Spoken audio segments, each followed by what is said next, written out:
Life as a man is exceptionally difficult. I say the most beautiful and the most terrifying thing about being a man is you're born without value. Society doesn't care about you. You're only going to be cared about based on how useful you are. You have the chance to build yourself up and become a superhero if you're prepared to do the hard work and be indefatigable enough to never quit.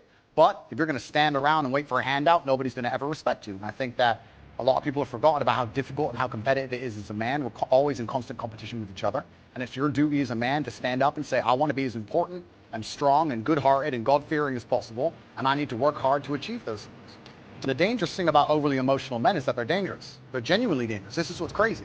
All these people who talk about toxic masculinity and how bad it is for men to be traditionally masculine. A traditionally masculine man does things he doesn't feel like doing because it is his duty to do them. He charges into the burning building because it is his duty. Not because he feels like it, because it is his duty. We're now teaching the new generation of men that they don't have duty and they can just act on their feelings and act how they feel, and they don't have to act as a man should. Do you know what happens when you get men who just act how they feel?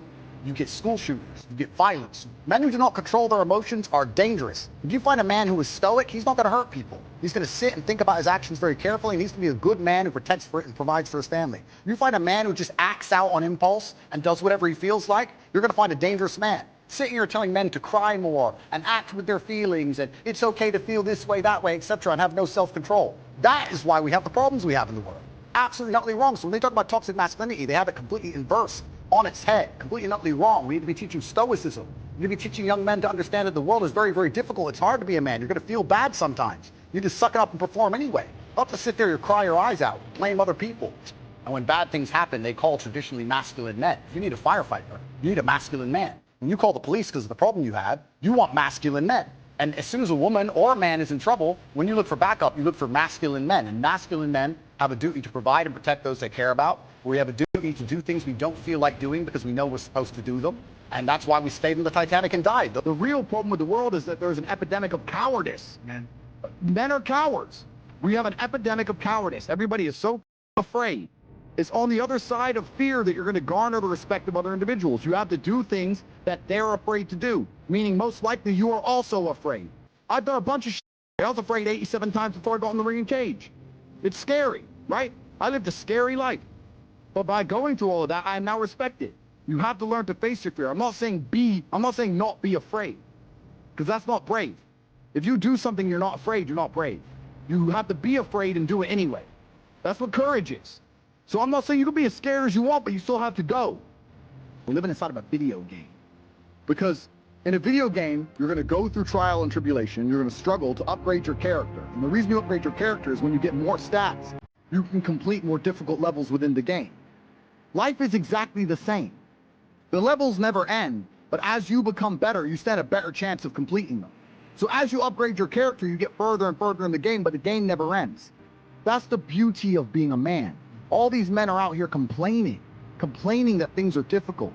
The reason it has value is because it's difficult.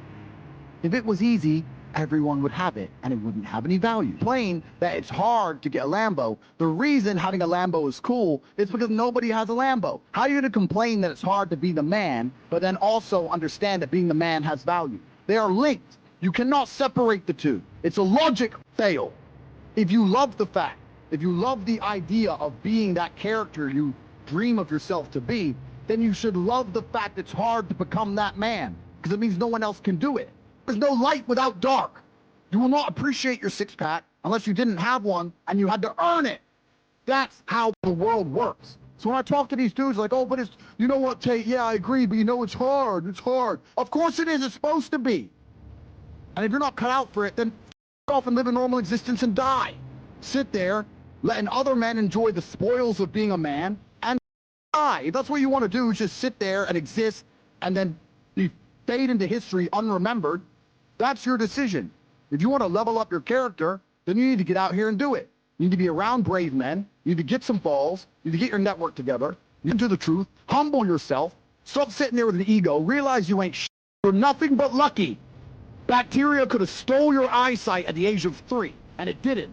You could have been in a car crash and lost both your parents. Never happened. You've been nothing but lucky. Blind luck has given you a favorable hand, and you've managed to f*** it up. They are trying to convince you that you should act how you feel. You should show more of your feelings. If you feel this way, you should show it. If you want to cry, cry. Look, I have no problem with guys crying. Sometimes guys cry, right? My dad died, I cry. I've cried once in 10 years, but it's not a default emotion for me. Sometimes you cry, right? What I'm saying is the reason they're trying to bring out emotionality in you is because most of the time you don't feel like doing the things you're supposed to do. But the true masculine frame throughout history was doing the things they didn't want to do, but they knew they had to do because they had honor and duty. That's what honor and duty means. Do you think the men on the Titanic wanted to stay on the Titanic? No, we're men. We have to stay. We're scared, but we must. It's our duty to let the women and children on the lifeboats. Yeah. This is masculine duty. When you remove self-control from men, you get not only do you get emasculated weak men, but what you also get is very dangerous men. Because the world at large is trying to tell you, just be more in touch with your feelings and everything's going to be fine. Men also have an innate desire, one, for conquest, and two, we have a biological response. We are very predispositioned to anger. You look at all these school shooters and shit. These are men who can't control their emotions. That's all they are. Facts. They have no self-control. And then they go and do dangerous shit. A good man controls himself. I have absolute self-control. If I decide to smash your face in, it was a very conscious decision. Nothing to do with the fact I was angry. You understand? Emotional control is absolutely and utterly important as a man. Now, I'm not saying become a stoic dork, have no personality, be a bore. I'm not saying that. I'm saying that you need to understand as a man, there are certain principles under which you act, regardless of how you feel. Bam. I can wake up in a terrible mood. I can wake up sad. I can ache. I can have a busy day, stressed, etc. I will complete the same tasks as if I woke up in a fantastic mood. I'll do the same things because how I feel has no bearing on the things I'm going to do in my day because I have duty to myself and to my bloodline. So a lot of you guys out here are acting like fools because you feel like acting like fools. And what I'm going to say to you is, because you think there's something wrong with you, you go, I lack motivation. You hear this one? I don't have the motivation to go to the gym. Well, here's the news flash. Neither did I. And I still did it. So now what are you going to say? Now you have no excuse, right? Oh, you're scared to get in the ring. So was I. I still did it. Scared to get in the cage. So was I. I still did it. Being a man isn't about not feeling things. It's about acting the way you're supposed to act, regardless of how you feel. And I'm tired of hearing guys messing about how they feel. I don't feel motivated. I don't feel. Feel. Leave the feelings to the girls, right? That's what they do. We act. We're men of action. We get things done. So the world got built. All of it. All the men who built the skyscrapers felt scared. They did it anyway. You need to become a man of action. Stop worrying about how you feel and start worrying about what you're supposed to be doing. How do you think chess affects life? If you lose, somewhere you made a mistake. There is no luck. Absolutely right. In chess, even if it's the smallest